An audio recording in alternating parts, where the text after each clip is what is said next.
احتیاط علاج ہے اور علاج سنت ہے، یہ توکل کے خلاف نہیں ہے۔ پچھلے جمعے بھی اس پہ بات ہوئی، اس سے پچھلے جمعے بھی اس پہ تفصیلی بات ہوئی۔ کبھی بھی احتیاط سے پیچھے نہ ہٹیے، یا کسی شخص کو احتیاط کرتے ہوئے دیکھیے اسے نشانہ نہ بنائیے۔ احتیاط بہت ضروری ہے۔ اگر آپ احتیاط نہیں کریں گے اور آپ کی وجہ سے، بے احتیاطی کی وجہ سے معاشرے میں یہ آزمائش پھیل گئی تو آپ نے کوئی اچھا کام نہیں کیا ہے۔ آپ خود بھی احتیاط کریں، گھر والوں سے بھی کرائیں، اور اس لیے احتیاط کریں کہ آپ کی وجہ سے کہیں معاشرہ کسی آزمائش میں مبتلا نہ ہو جائے۔ اور ان احتیاط میں جو مذہبی حوالے سے چیزیں ہیں وہ بھی سن لیجئے۔ ہمارے ڈاکٹر کہہ رہے ہیں ہاتھ نہ ملائیں، کیونکہ ہاتھ سے یہ پھیلتی ہے آگے۔ ہاتھ ملانا سنت ہے، اور صحت کا حصول یہ اللہ کی بہت بڑی نعمت ہے، آزمائش، احتیاط سنت ہے۔ تو اگر چند ہفتوں کے لیے آپ ہاتھ ملانا چھوڑ دیں گے، کوئی عیب کی بات نہیں ہے، بلکہ آپ کو کرنا چاہیے۔ یہ احتیاط آپ کو اس بروکار لانی چاہیے۔ اور اسی طرح مساجد میں نماز کا معاملہ ہے، نماز جمعہ کا معاملہ ہے، سن لیجئے کہ جو صحت مند ہیں، نوجوان ہیں، انہیں تو نماز مسجد میں پڑھنی ہے، مگر احتیاط کے ساتھ۔ احتیاط بہت سے ممالک ہیں، یو اے ای میں، کویت میں، ترکی میں بھی، شاید سعودیہ میں مساجد بند کر دی ہیں۔ وہاں کے حالات کے موافق وہاں کے علماء نے ان کی تائید کی ہے۔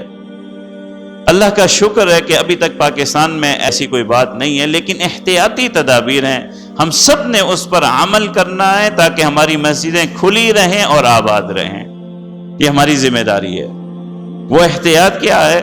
وہ احتیاط یہ ہے، دیکھیے ویسے بھی سنت ہے کہ فرض نماز مسجد میں ہو، سنت اور نوافل گھر پہ ہو، تو خصوصاً ان حالات میں این فرض کے نماز کے وقت آپ مسجد تشریف لائیں، گھر سے وضو کر کے آئیں، گھر سے وضو کر کے آئیں، کیونکہ ماشاءاللہ آپ دیکھ رہے ہیں ہم نے قالین ہٹا دی ہے، مسجد ہر نماز سے پہلے ڈیٹول سے صاف کی جاتی ہے، سینیٹائز کی جاتی ہے، مگر وضو خانے کا معاملہ ذرا مشکل ہے، ٹوٹی کا معاملہ ذرا مشکل ہے۔ احتیاط یہ ہے کہ آپ گھر سے وضو کر کے آئیں اور فرض نماز مسجد میں ادا کریں، اور سنتیں گھر سے پڑھ کر آئیں، اور بقیہ سنتیں بھی گھر جا کر کے پڑھیں، تاکہ کم سے کم یہ اجتماع ہو اور ہماری مسجدیں آباد رہیں اللہ کے لیے۔ اور جتنی احتیاطی تدابیر ہیں ان ساری احتیاطی تدابیر پر سختی سے عمل کیجئے، یہ میری اور آپ کی ذمہ داری ہے۔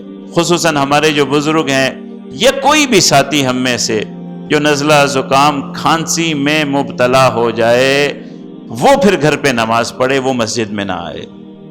ہم میں سے کوئی بھی جو کھانسی، نزلہ، زکام، بخار میں مبتلا ہو جائے، برائے مہربانی وہ گھر پہ نماز پڑھے، وہ پھر مجمع میں نہ آئے، جب تک کہ اسے یہ یقین نہ ہو جائے کہ یہ اللہ معاف کرے، سب کو محفوظ رکھے، کہ یہ کرونا وائرس نہیں ہے۔ اس یقین تک، اس اعتماد تک وہ مسجد میں آنا موقوف کر دے، نہ آئے، یہ اس کی ذمہ داری ہے۔ اور گھر پہ جب وہ نماز پڑھے گا اس کو اس کی اجازت ہے، جمعہ بھی آ جائے تو ایسا بیمار شخص جمعہ بھی گھر پہ ظہر کی نماز کے ساتھ ادا کرے، یہ اس کی ذمہ داری ہے۔ اللہ تبارک و تعالی، اور یاد رکھیے ان احتیاطی تدابیر پر عمل کرنا کوئی شریعت کے خلاف نہیں ہے۔ اللہ تبارک و تعالی اس آزمائش میں تمام امت مسلمہ اور تمام انسانیت کی مدد کرے اور جلد سے جلد یہ آزمائش ختم فرمائے۔ مزید اس طرح کی اسلامک ویڈیوز کو دیکھنے کے لیے ہمارے فیس بک پیج جامعہ اسلامیہ clifton.edu کو لائک کریں، اور ہمارے YouTube channel Jamia Islamia Clifton official کو ضرور سبسکرائب کریں۔ جزاک اللہ۔